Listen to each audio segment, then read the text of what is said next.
the single biggest challenge that entrepreneurs have, which is that every day can be a work day. Well, when you're retired, the single biggest challenge that retirees have is that every day can be a free day. Welcome back to Innovate and Overcome. My guest today has a mission to activate lifelong service for her clients. What does that mean? It means inspiring them to live lives of purpose for their whole lives, rather than retiring or taking themselves out of service. She's a Kolbe Certified Coach and president of Prosperity Thinkers. Welcome to the show today, Kim Butler, my amazing guest. So happy to be here, Richard. It's always a joy to talk about both the challenges and the innovations. Yeah, I think we're going to have a ton of fun today, Kim. And I was really looking forward to this for many reasons.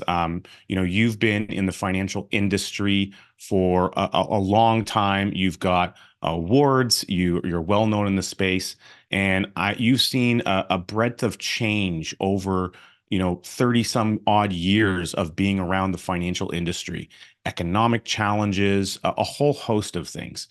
When you think back and reflect back through your incredible past, and as you're looking forward to a brighter future, what are some of those interesting, unique challenges that, have, I guess, roadblocked you along the way that you've had to overcome? What's one that really resonates that you think would be a valuable experience to walk through for our viewers today? Well, I'll start actually with a recent one that will surprise you. And so this will be fun. And that is after 30 plus years of my main business helping people buy life insurance, I no longer have a life insurance license. So why do I bring this up as a challenge?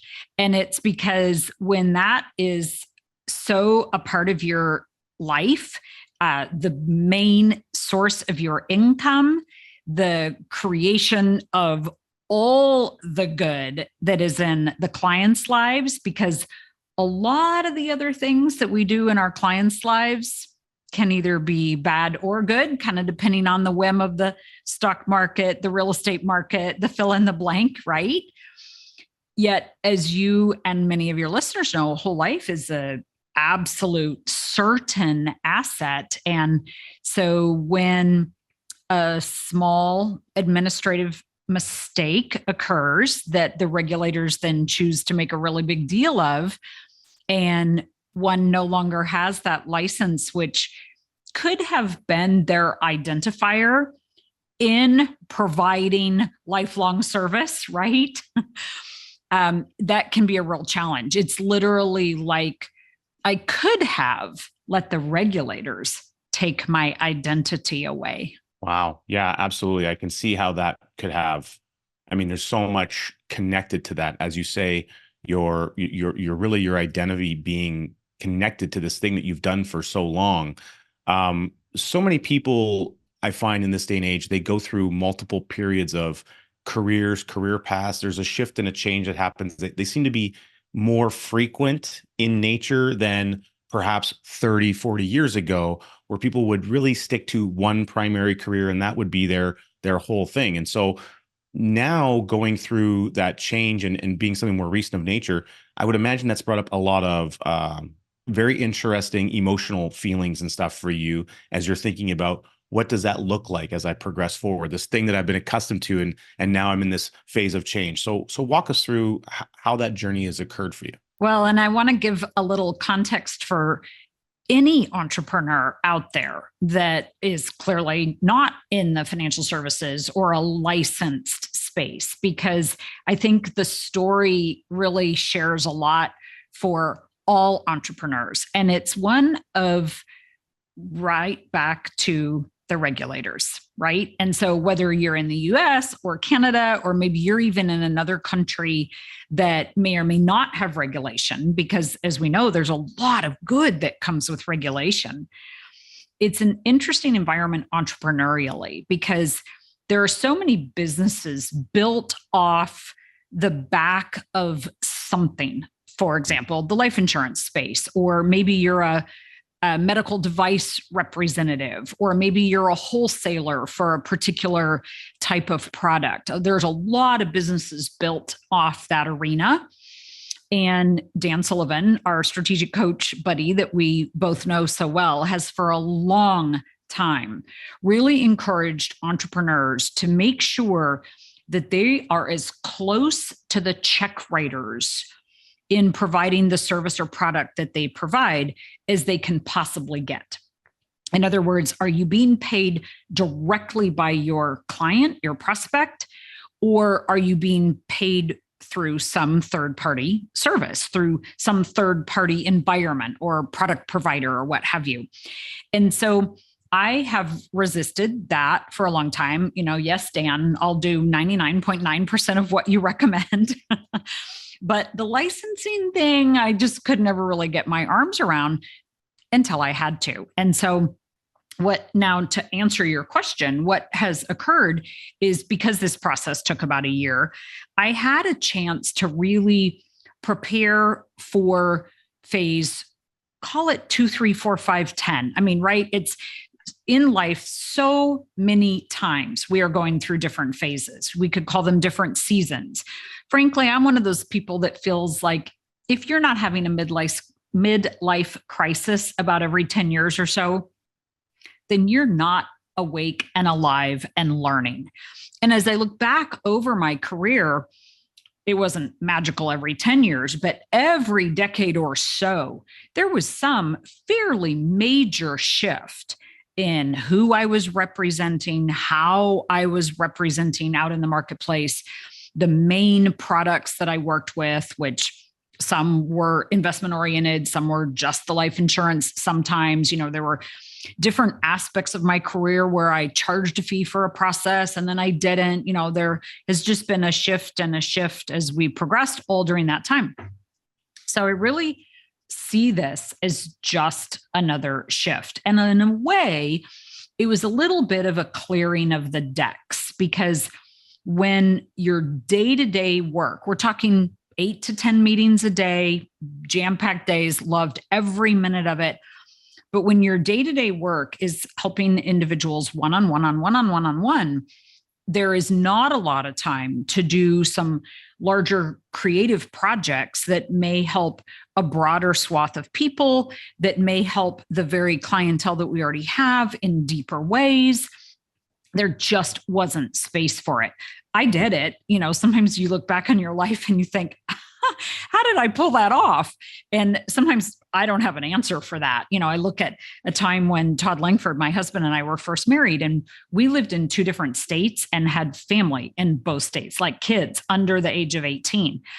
It was for 5 years we did this, a very intense period of time. I was on a plane every Friday going one direction or another, and we lived a long way from the airport. And I look back at that time in my life and think, I have no idea how I pulled that off. And yet we did. And so just as in this more recent change, just as in another example is the 2008, 2009 crisis, right? When I look at how our businesses survived that, sometimes I wonder, gosh, how did we get through that? And I'll tell you exactly how we got through it. It's not a silver bullet. It wasn't one thing. It's a daily, hourly, sometimes over a very sustained period of time, like literally all of 08 and 09 felt like this, right? Literally all of 2023 felt like this for me. A daily, hourly, sustained period of time of choice making and very purposeful mental activity, whereby each moment, sometimes I could say, the regulators are going to run my life, or I'm going to run my life. The piece of paper that just showed up in the mail is going to dictate how I'm doing today, or my own mindset is going to dictate how I'm doing today. And this is not an easy choice, especially when you feel like you're literally making it every hour based on the literal showing up of something in the mail or the email system or what have you. And yet now when I look back on that time frame, I know that's exactly not only how I got through it, but how because it's always a team, right? Even if that team is me and God, how we are going to be in an even better position to serve even more fully and thoroughly those that we are put on this earth to serve for the next 30 years. Choices. Amazing. The power of choices. And you obviously, as you say, you had support, you had your internal framework of support, and you had an external framework of support as well, the people around you, Todd, your husband, and so forth. And a year's worth of that challenge, and being someone who's not a particular fan of a lot of paperwork, seeing that it might show up in the mail on a regular basis wouldn't make me feel very good either. So I can only imagine, there's certain letters that you get that are handwritten that you kind of want to open. And then there's all the ones that you know for a fact that you don't. So it sounds like you received quite a number of those. And just being able to overcome that in the moment is great. And so really, really excited to dig more into that, Kim. What I'd love to do before we cut to our break is maybe just give us a real quick insight into what exactly would you say helped you the most in that period of time? If you could summarize the thing that really got you through that last year as you were going through that process with the regulators. It is proactive gratitude. So to be specific, we live in a state-regulated industry. And so that means if the state of fill in the blank, New York wants to do something, well, California wants to jump on the bandwagon and Wyoming is right behind them, just to pick 3 states off the top of my head.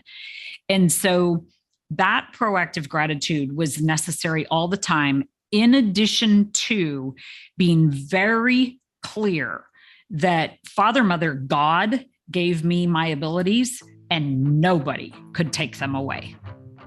Amazing. I absolutely love it. And so with that in mind, we're going to go to a quick commercial break. And when we come back, more with Kim Butler. In the year 2009, my life completely and totally changed. Something momentous and incredible happened to me.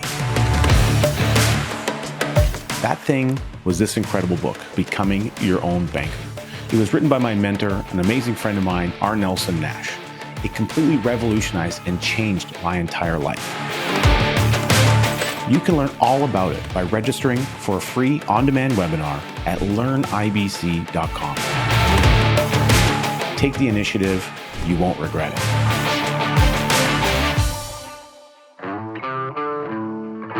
We are back here with Kim Butler, and we're discussing the power that you have individually by working on your own mindset when challenges, which we know are going to show up, do arise. Now, speaking about challenges, being in the financial industry for as many years as you have, you touched briefly on the financial crisis of 2008 and just how crazy that period of time was. And I have this feeling, the sense that, in the time of this recording in 2024, we are entering some uncertainty. There's a feeling of uncertainty in the economic landscape that's kind of around us. We have an upcoming election in the United States. There's a similar one going to be happening in Canada in the near future. And so that sparks a bit of change, and it kind of puts people to a degree of unease. They're not sure how things are going to go one direction or another. There's a lot of things we can be positive about, but we can also enhance our awareness. So walk us through the experience that you had in the financial crisis and the things that you saw happening, and then we can maybe extract some lessons from that for our listeners. I remember like it was yesterday, all during particularly 2009, getting on the phone every day, scared myself because we owned real estate. We had stocks that were down, fill in the blank. We were dealing with, it's 2 entrepreneurial household. We're dealing with a lot of the financial challenges that a lot of our families were. And I remember getting on the phone so I run my week like Dan Sullivan suggests for focus days. I have Tuesday, Wednesday, and Thursday. So Monday is the buffer day, get a whole bunch of stuff done. You can kind of just power through. But then Tuesday, it's game day, and you're there to help people get the results that they need to get financially. So I remember getting on the phone, like I start 9 Central. I have my first call. I'm scared, and my client or prospect is scared. And so at each stage of the conversation, a choice has to be made, like I was speaking earlier. And the choice is I can stay in fearful mode and potentially make some bad decisions, because when we're in fear, we are not seeing things clearly. Or I can choose gratitude. And those two cannot exist together. So as we head into 2024, and who knows how long changes may be occurring, 2025, frankly, we know that for the rest of our lives, there are going to be good seasons and bad seasons. In our family, we always talked about lean years and green years. And so knowing how to handle it mentally is paramount. And so the choices that get made at the moment are one of, can I dig one thing good out of what is occurring? So let's say something bad has occurred, something showed up, it could have been on an investment, or it could have been on some other unrelated thing, maybe it's financial, maybe it's not. And that quickest reaction is one of fear, and the uncertainty then just drives that. And so it's necessary to take a step back. And sometimes that means physically, like walk away from the computer, go outside, go do jumping jacks. I think about a duck when they're swimming in water. The top of the duck looks as smooth as can be. But if you've ever seen a duck's feet under that water, they are battling like crazy. And this is how our demeanor has to be sometimes, because whether we're leading ourselves, or whether we're leading a client or a prospect, or we're leading our family, that ability to remain calm and be in a space of gratitude is what is going to enable us to sustain whatever it is that we're being confronted with. Even if we do sometimes feel like our feet are paddling, or our mind is going a million miles an hour in order to try to come up with ideas or something. It's interesting, in our artificial intelligence world today, one of the unique things about it is the absolute proof that ideas are unlimited. And so if there's nothing else that you can find to be grateful for, find an idea, a tiny little idea. And maybe that idea is literally get up from the computer and go outside for a few minutes, or some other thing that shifts your perspective, that shifts the point of view, the lens through which you're looking at things, because that will enable you to come up with an idea that can help you get to the next step. It may not solve the whole problem. All you're looking for is one idea to enable you to move forward. The importance of moving forward. I like how you did a throwback to your dairy farm days with the lean and green years. I picked up on that.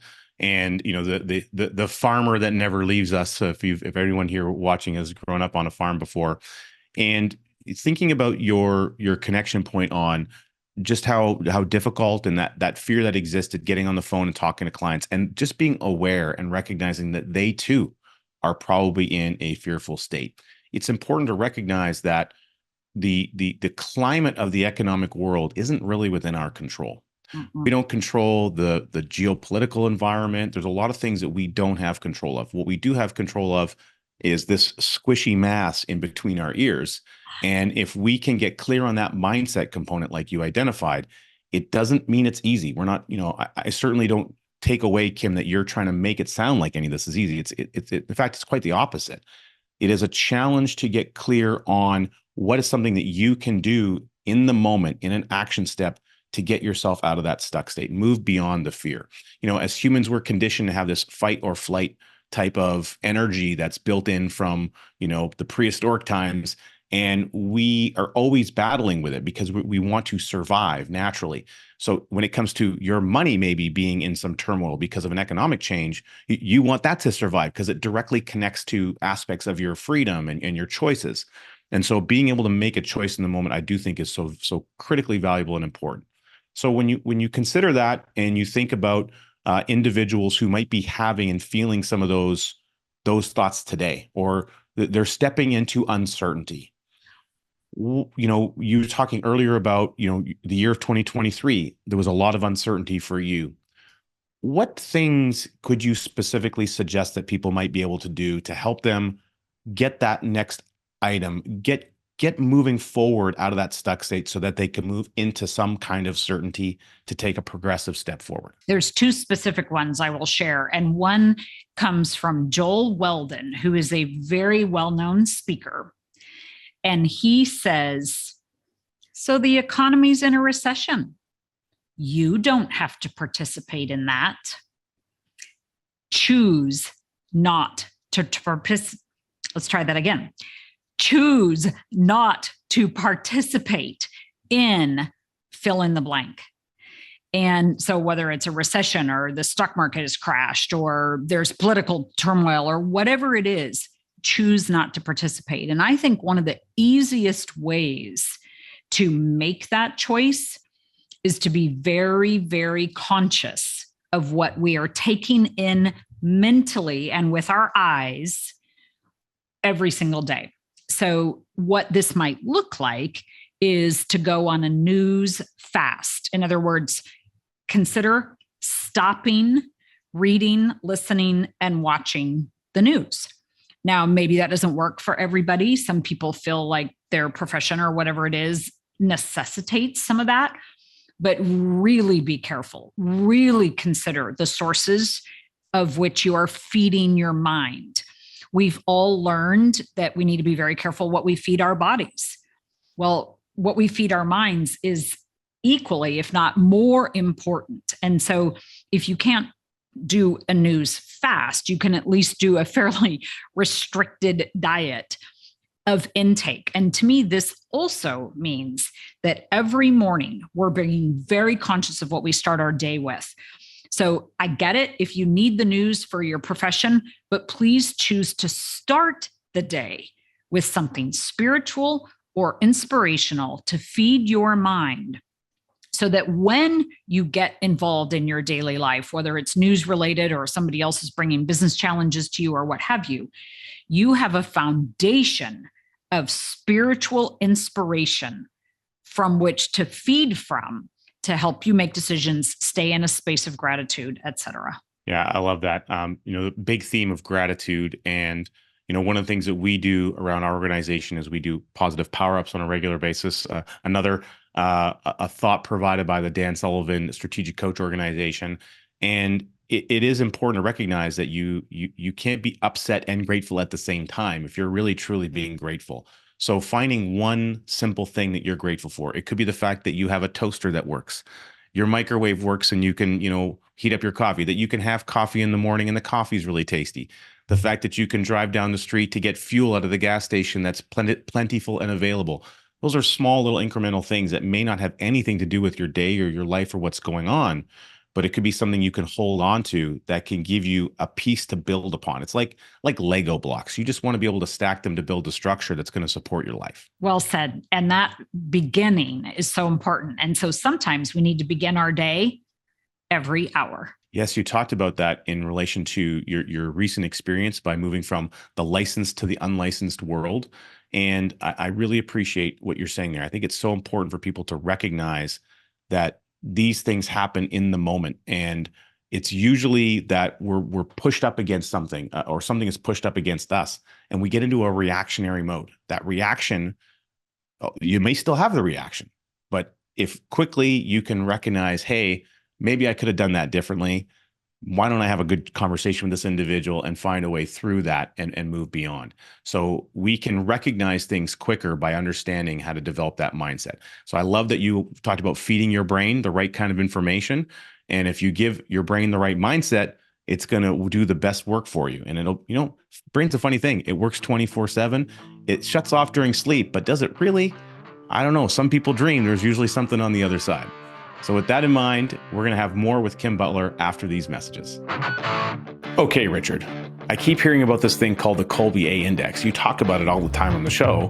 What is it? How do I get information about this thing and why is it so important? When I first got my Kolbe done, it totally revolutionized everything for me. I finally felt like, oh man, this is what I was looking for.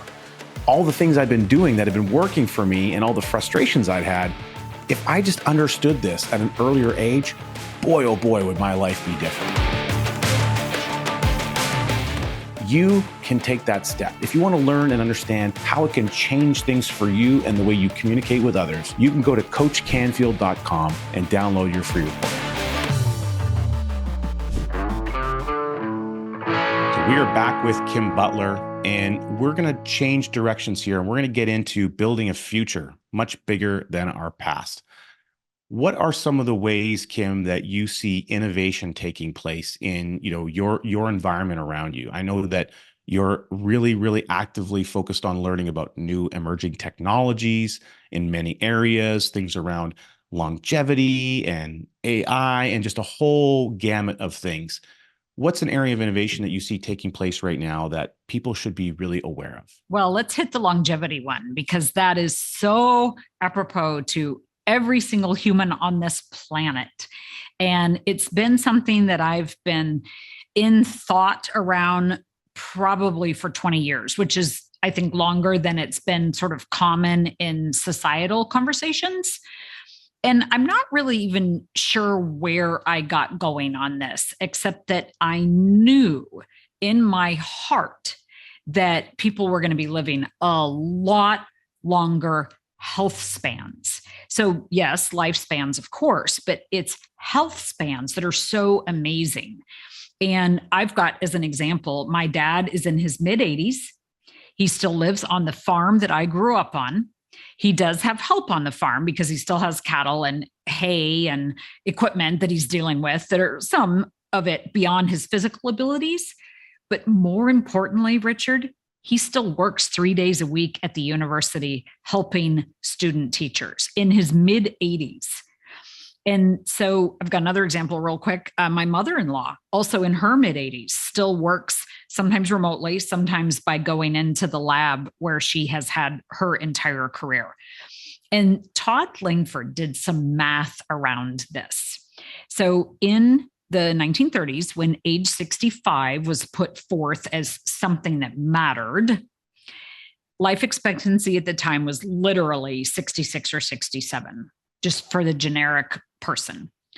And that age 65, as we know, never got moved forward.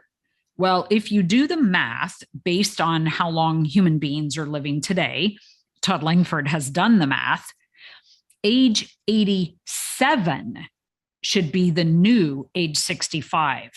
In other words, where people are now absolutely working full time until 65, people in 2024 should be working full time until they're 87. And that's with no real extremes for longevity brought into play, because that's just normal human life expectancy, which is everybody, not just like the healthy, as an example.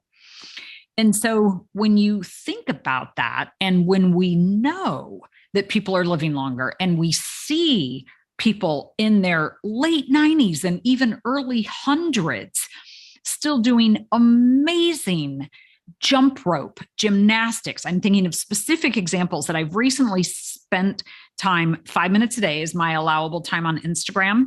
In 5 minutes, I've seen a 90-plus-year-old woman jumping rope. I've seen another one doing gymnastics. I've seen a man in the Orient doing some amazing kind of kung fu something. I don't know what he was doing. Unbelievable physical feats. And of course, as we know, there are people that are still getting up and going to the office every day in their late 90s and hundreds as well. We're going to see more and more of this. And so adopting a mindset of longevity is critical. And to go back and use Dan Sullivan as an example, he decided a long time ago that he wanted to live to 156. Whether or not he makes it is not the point. It's what he has done in his life, in his 50s, 60s, 70s, and now 80s, because he has 156 as a goal. And so all of the changes that he's done in his life have contributed to a longer health span, a more productive last decades, whatever they are, his 80s, his 90s, his hundreds, it doesn't even really matter. It's because he had that mindset of that longer lifespan that has made all the difference in the world in his other decades. So this is something that's very, very important to us. First of all, financially. Because if we understand that we really should be working until we're in our mid 80s, that's essentially another 20 years beyond what most people have in their heads. And so that begs the question that we darn well better find work that we love. And Kolbe, as an example, KOLBE.com, is something that we can use to help us find work that we love. Now, many people are already in that space and very blessed for that. But if by chance you're in your 40s or 50s and not feeling like you love your work, it's time to make a change and to find work that you love, that suits your God-given talents, that enables you to get up and be excited about serving every single day, about creating value out in the marketplace every single day. Now, sometimes that's paid and sometimes it's not paid. But the point is, if we understand that we really need to be working and serving until we're in our mid 80s, that will help us out financially so much. Because if we don't do that, not only do we have 20 more decades of spending our assets, we have 20 less decades of growing our assets. And I'll tell you, especially if you're in your 50s or 60s or maybe even 70s and you're feeling like, oh my gosh, I haven't saved enough, the solution to that is to find work that you love and keep doing it. This is why my mission is to activate that lifelong service. And so what does that look like? Well, it possibly could mean working until you die. And yet, if you find work that you love, then that's easy to do, number one. And number two, it also then creates room for maybe you take a sabbatical year. Maybe you take every weekend as a 3-day weekend. Maybe you work 3 weeks out of every month. Maybe you shift your life to enjoy things now that you had been putting off to this concept that frankly should have never been introduced to society called retirement. Or maybe you create some other schedule that serves you so that you can serve others. I love all that, Kim. And I think about the value of purpose. And when you have a reason to get up in the morning to do stuff, it makes it a lot easier to get up and then do that stuff. And people find purpose in many different areas. They might find it through spiritual, through family reasons, or they might really just truly enjoy what they do. And our ideas of what we may want to do shift and change throughout time. We take in new experience, we meet new people, we learn about new technologies, and our interests may shift and change. So what I would encourage people to do as you're listening and you're thinking about this is, what would a world where you lived an extra 25 or 30 years look like? What would be possible for you if you had that extra time? And if you knew that that was possible, how would you change what you do today to create an environment that would allow you to really maximize that extra time that you have? And so that's the concept of thinking differently and thinking bigger, a future much brighter than your past. And not only that, not just brighter, but longer as well. And so I really appreciate what Dan Sullivan and the Strategic Coach organization has done for me in helping rethink that lifespan. Listening to better podcasts, Peter Diamandis, the Abundance 360 model, very focused on the extension of the human life.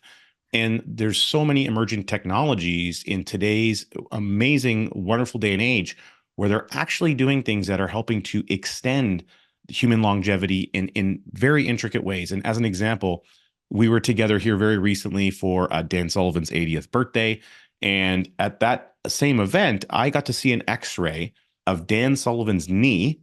And I saw a before and an after. And he had a lot of cartilage that was missing. It was almost bone on bone. And they have actually regrown that cartilage so he can move and operate his knee better at the age of approximately 80. What an incredible feat. And what a way to think through what's possible in our bigger future. So when you consider some of those technologies, we have the financial side, which you've talked about, understanding Kolbe to know more about yourself. What's something that you think about longevity from a vantage point of emerging technologies that you're really excited about today? Well, I want to start with a mental question first. And it's, if you didn't know how old you were, how old would you be? And so it's something to think about deeply, because to answer your question on the technological side, I really view our mental capacity as the biggest aspect of technology that we can work with. And so, yeah, of course, there's a whole long list of what we would typically consider technological advances. Stem cells, as an example, incredible stuff that they're doing with that. But to just literally open it up to every single human being, because maybe people don't feel like they have access to some of the other typical technologies because of price or location or whatever. But every single one of us has aspect to this piece of technology right here in our heads and possibly in our hearts. That might be a better way to say it sometimes. And that is to ask that question. If you didn't know how old you were, how old would you be? Yeah, absolutely love it. And with that in mind, we're going to give everyone a chance to ponder that question while we cut to some incredible messages, and we'll be back shortly after these. Have you ever wanted to be a part of a network of visionary entrepreneurs? People who get you, who understand you, who think differently? They're actively going out and making things happen. They're making the world a better place. They're creating incredible change, incredible innovation, and they're having discussions about how to make the world a better place, how to create a bigger, brighter, better future, how to take what they already know, combine it with what someone else knows, and make something grand. Well, you're in luck. There is such an incredible network. It's the Epic Fit Network. You can go to theepicfit.com to learn more. Apply to be a member of this incredible organization. I'm a member and I love it. It's been fantastic. And I can't wait until we have more amazing people just like you joining this incredible group. We're back again with Kim Butler, and we're discussing the power of the mind and using your mind as your best innovation. And thinking through the idea of the concept of age, and can you reverse your age? Well, we can certainly change the way we think about it. And through the thinking method, we can start to change the behaviors and the things that happen that can lead to a much brighter and longer future out into the distance. Now, Kim, we talked a little bit about, the 2008 financial meltdown. We talked about some of the uncertainty in the marketplace right now around the financial aspect of the world, the day-to-day financial picture for people. We're dealing with inflation and a number of things. When you think about the people that you've served over the years, as they get closer to approaching that quote unquote, I hate to use the word again, but the world's view of retirement, and you indicate to be put out of service. I always think about those shows where it's like a British TV show. Oh, I'm going to retire for the evening. It's like you're going to go to sleep. So I always think retirement is like the big sleep. That's my model of the view. And so we want to really shift and change that. And so what have you noticed with people as they approach that phase of life? What have you seen happen to them on the other side of it? And what are kind of some of the statistics that are happening right now that we need to be aware of and that our viewers should understand? Excellent question. So picking up on the idea that the definition of retirement truly is to be taken out of service, I also feel like retirement is a selfish act. And it's so ingrained in our North American society, right? It's truly a very American and Canadian thing. I mean, even Mexico is not as focused on retirement as Americans and Canadians are. And there's some aspects of Europe that are very focused on it, and then others are not. And, without getting into political commentary at all, it is an interesting environment because it's a real mental challenge for people if they don't have some clear direction as to how they are going to provide service, how they are going to continue to live purposeful lives after this thing called retirement. And it's why I feel so strongly that it's imperative that people try to put it off as long as possible.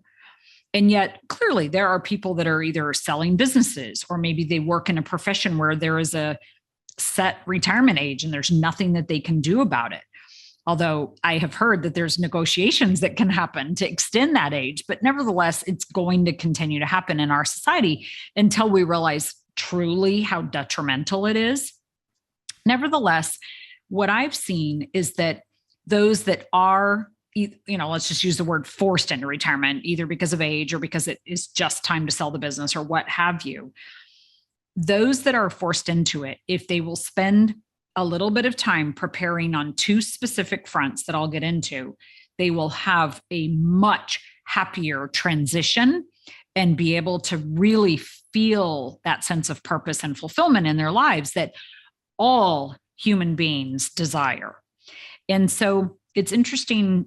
The first of the two is to see that those that identify ways to be of value, to create in their world, have so much more successfully defined lives. Now, each person has their own definition of success, and I'm not talking monetary right now, but just this sense of accomplishment that human beings really strive for every single day, the sense of purpose.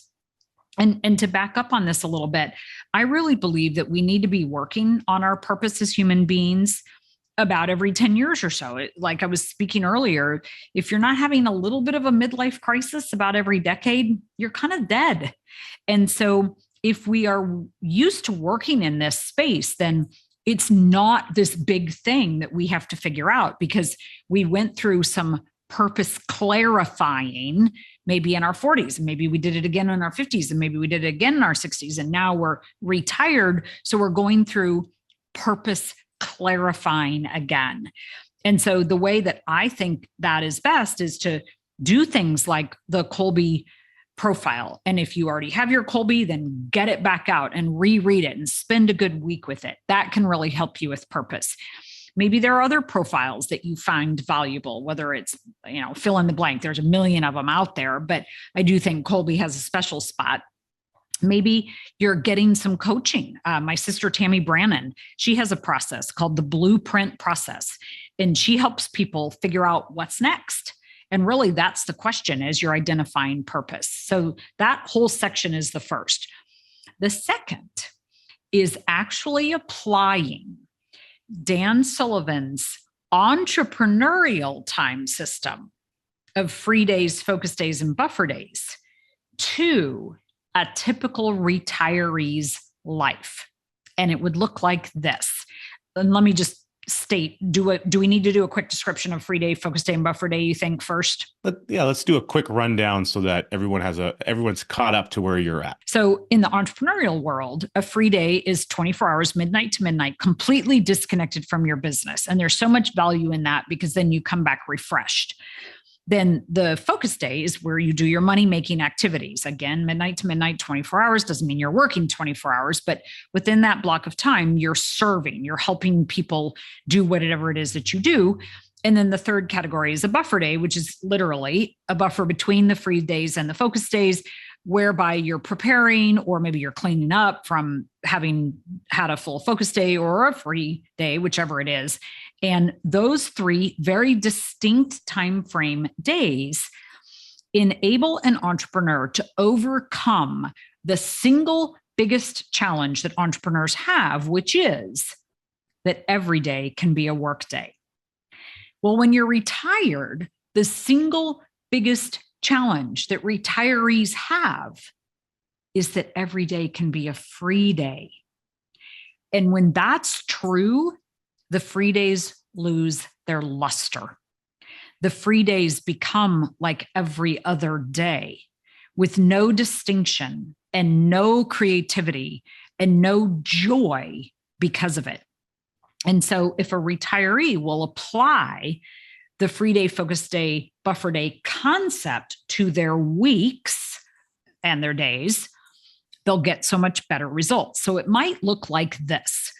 And the days aren't really going to matter, but just by way of example, if you are the kind of person that sets Sunday aside to praise the Lord or attend church or synagogue or whatever your space is, or maybe it's Saturday, it doesn't really matter, then keep that day free and keep it unencumbered by errands and the myriads of to-dos that can occur, lawn work or house cleaning or whatever it is, and make it your inspirational day or your spiritual day.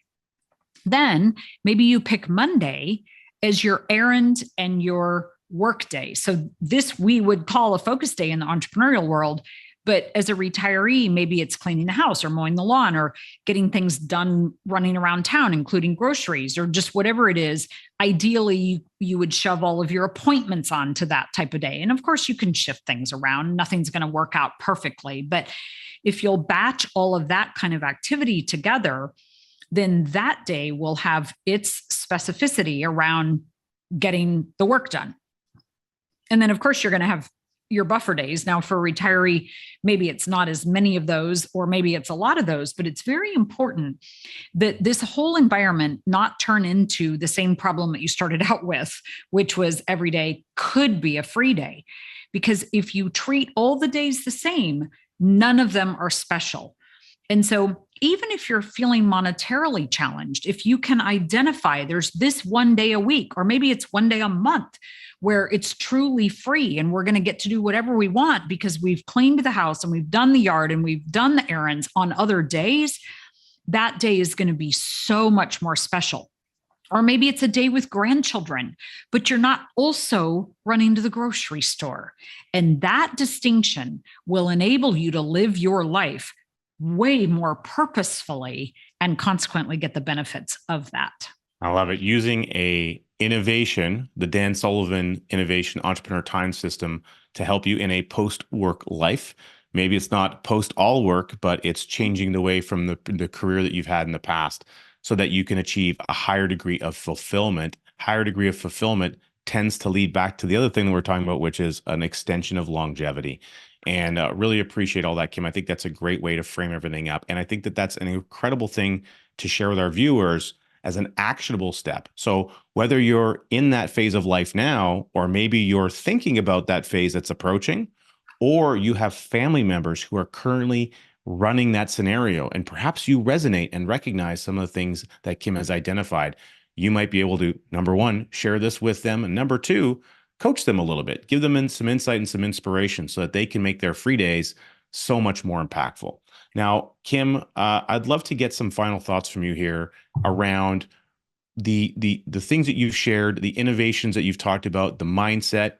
What is it you really want to make sure our viewers understand about the power of their own potential? Well, it's such a great way to word it because each person does have potential and there is a renewed potential every single day. So no matter what the history is, we know that history is created.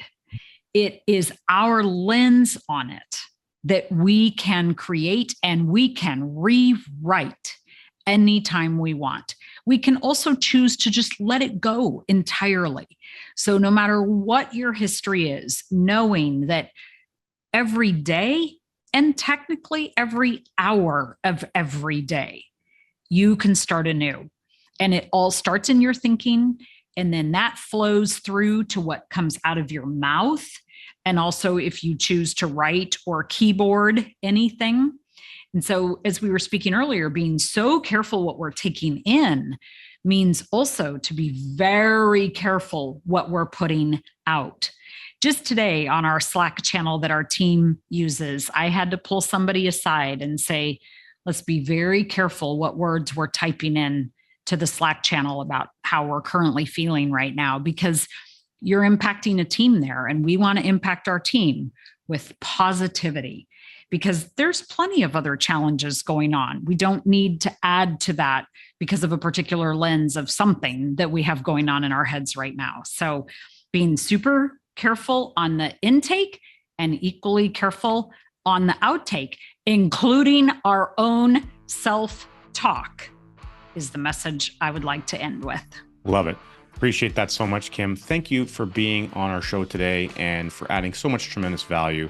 And for those of you tuning in, make sure to tune in again next week where we uncover more of the incredible challenges being faced by entrepreneurs and how they are making the absolute most incredible impact in the world.